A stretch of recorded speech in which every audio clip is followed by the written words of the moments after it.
it was great. It was good. And it's now recorded on the internet for posterity. Yes. That's awesome. That's so funny. Yay! I need to do some kind of intro, and I need like somebody to do Rolf, and like we drove here for 5 hours, and Philippe was trying to practice the Rolf. It's terrible. I can't do it. I can say one thing as Rolf, and it's not even that good. It's hey, close. That's basically it. Right? I'm not Peter. I'm not that good. All right, let's have Ani-Medford get to know you, Peter. So we have a segment on the Distant Starting podcast called Growing Up Geeky. Yeah. What did you geek out on when you were a kid?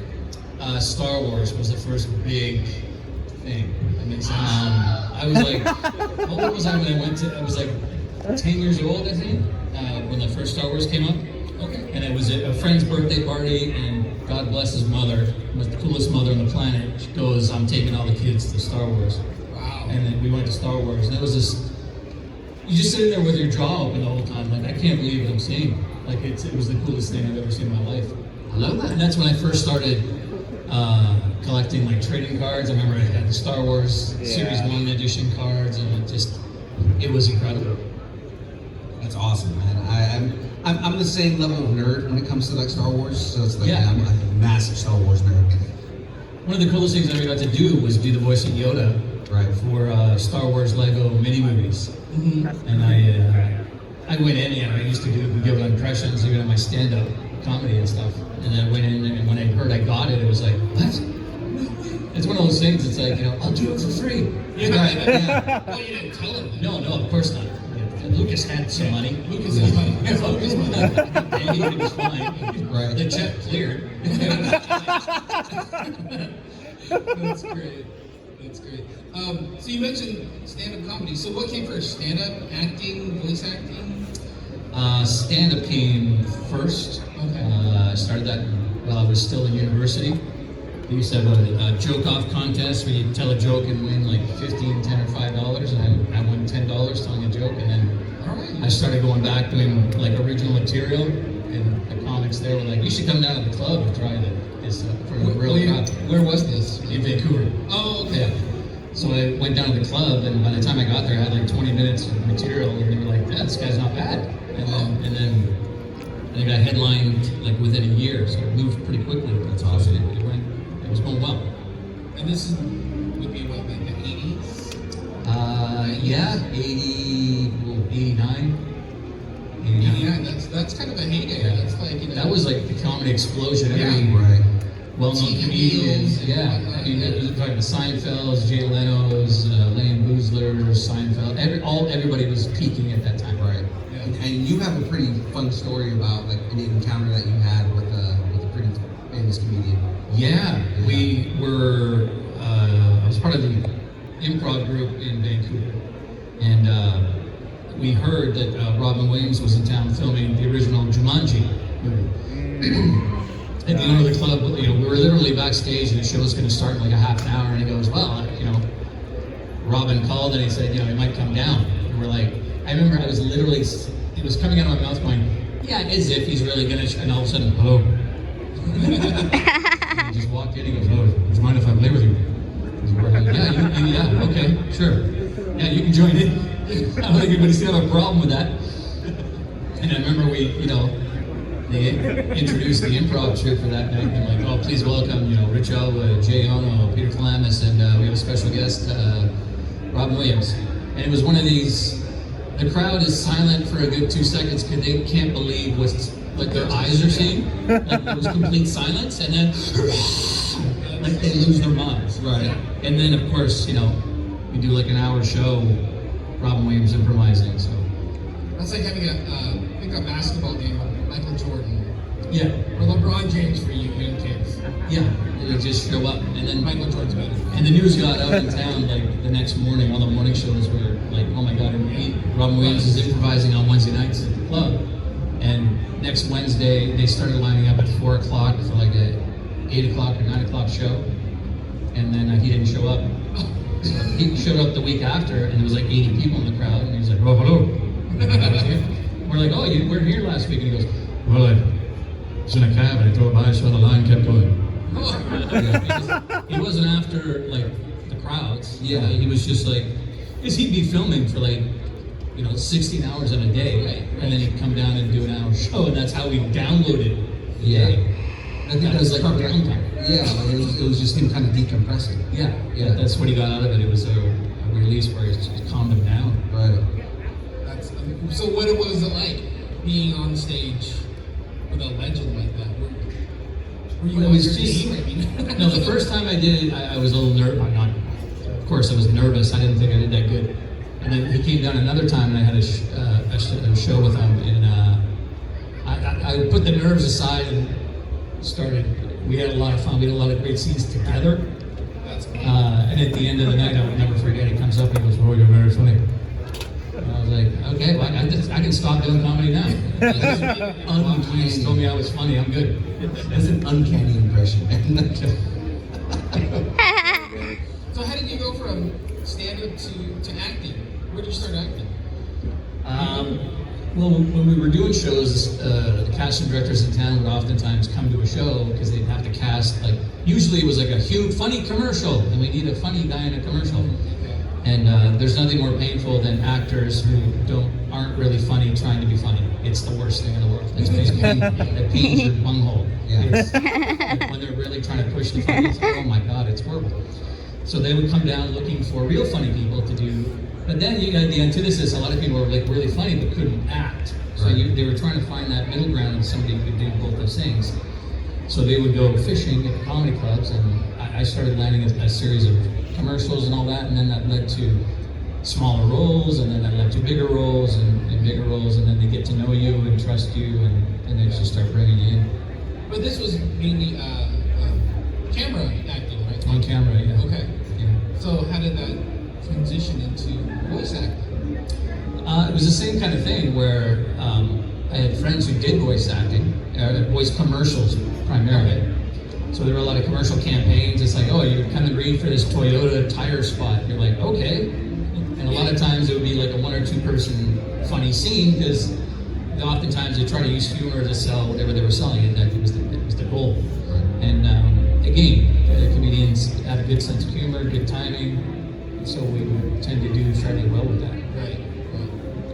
That's, it just kind of baffled me, thinking like, oh, you had a nice on-camera acting career. You Had. or you still have. Yeah, yeah. We were talking about something you were just working on that it came out after we talked to you last time. Yeah. And We you can't said talk about No, we said we can talk about it. We can talk about it. He can. No, I'm not here promoting that particular show, so I can say I was on a show. Okay. But he was on The Flash, and that's what we're at. Yeah. Which is really cool season. So if you go back and you're a DC fan, go watch the last season of The Flash. A really cool episode, like time travel episode. But like, you've had a good career in voice acting and acting. It's like, do you differentiate the two, or is it just like all projects that give me fun stuff to do? Yeah, pretty much give me fun stuff to do. I mean, I think unless you're at, just shy of the Robert Downey Jr. level of things, it's like you audition. And when you get to that level, they literally come to you and say, will you do our movie?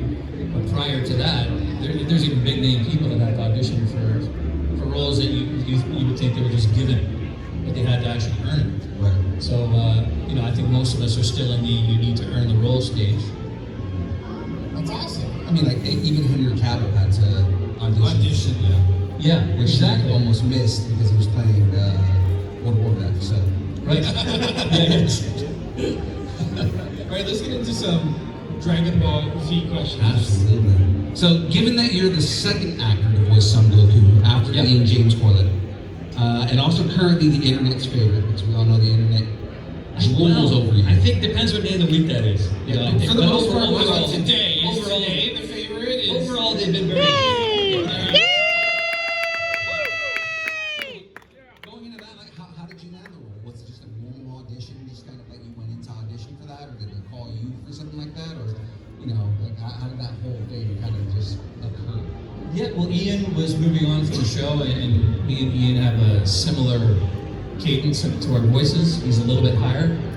But we would audition together against each other all the time. We worked together on projects in the same studio tons of times, so we remained very good friends. And he left the show, so I think they naturally called me because they said, oh, yeah, I think Kelamis is in the range. and I went in.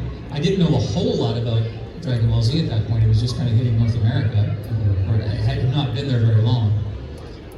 So they played tapes for us and stuff, and video footage, and then I was kind of mimicking Ian. Not mimicking Ian, but he was the blueprint that I had to look at and listen to. And then when I landed the role, like I was recording right off of Nazawa's audio and video. So they'd play her through the headphones and then match up the visual. And then we had to match up the visual, or our audio to the visual. Interesting. Kind of cool. Yeah. I did that. It's like different experiences that like different anime voice actors have, because like like for the most part, like we were just talking with Jackie, she was talking about how it's just completely silent and matched the Matches. Yeah.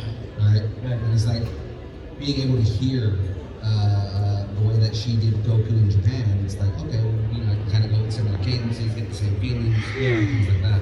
Yeah. She was saying that she didn't get to really record in studio with her castmates. Did you get to record in studio? No, we were all there individually because we were doing ADR, which is you're matching North American dialogue to Japanese mouth flaps. Right. So a lot of times it didn't work out well, so they had to cut a line, or you had to slow your delivery or lengthen your delivery. And I mean, the action was so quick and fast paced sometimes. It would be a fight scene and you're like, match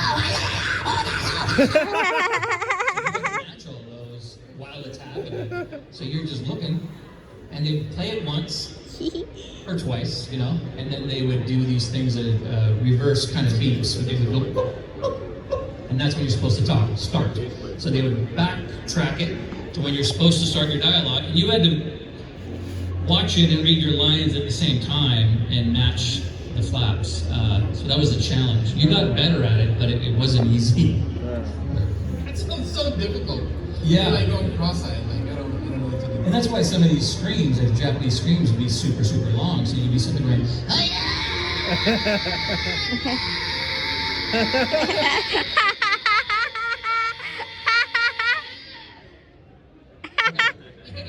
Where are you taking the breath? yeah. That was a big thing when they compared me to, people that did the voice afterwards was the Kamehameha, because they would compare current actor did it in 3 breaths and I did it in 1. And he's like, well, nobody told me I was allowed to take a breath. And I was I'll stop you what they did in Japan, man. Yeah, exactly.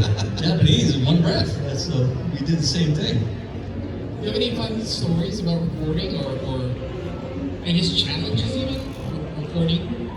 Apparently, really. There was one time. Yeah. There was one time I was running around town, doing some banking errands and stuff like that, and I was supposed to be in the studio like later that afternoon. And then they called me and they go, "Oh, we're done early. Can you come in now?" And I'm like, "Oh, I got my dog with me."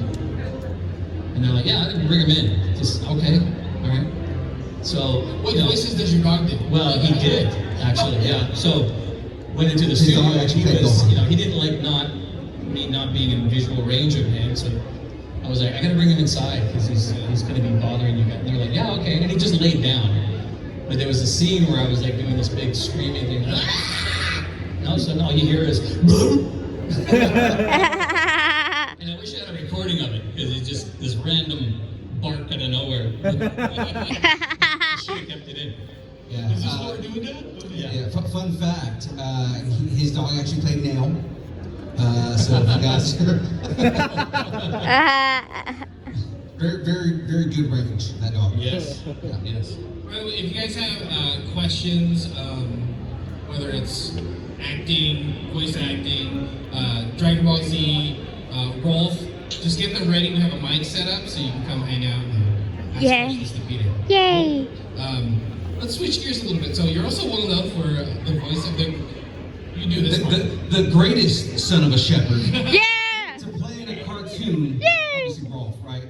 Yay! Tell us more about your audition and how that show, like how you landed Rolf, because that's actually a really fun story too. Son of a shepherd. Son of a shepherd. The story of getting Rolf, it was a story of not getting any other role. That's story. They started holding auditions for every single male part that existed. All three had Johnny, Kevin, everybody. Nothing. They didn't want anything to do with me. Didn't get the role, moved on, it was dead in the water. Then I went with a friend who was auditioning for another role, female role. And I was outside, and Terry Clausen, who directed the show, comes running up with a piece of paper in his hand. He goes, "Hey, you got this foreign neighbor kid character they just created. Take a look at it and come in in 5 minutes." Attention, Huh? vendors and attendees. We have a dog in the parking lot, alone Oh, in the okay. car. If you own a Nissan license plate 789 WJ handicap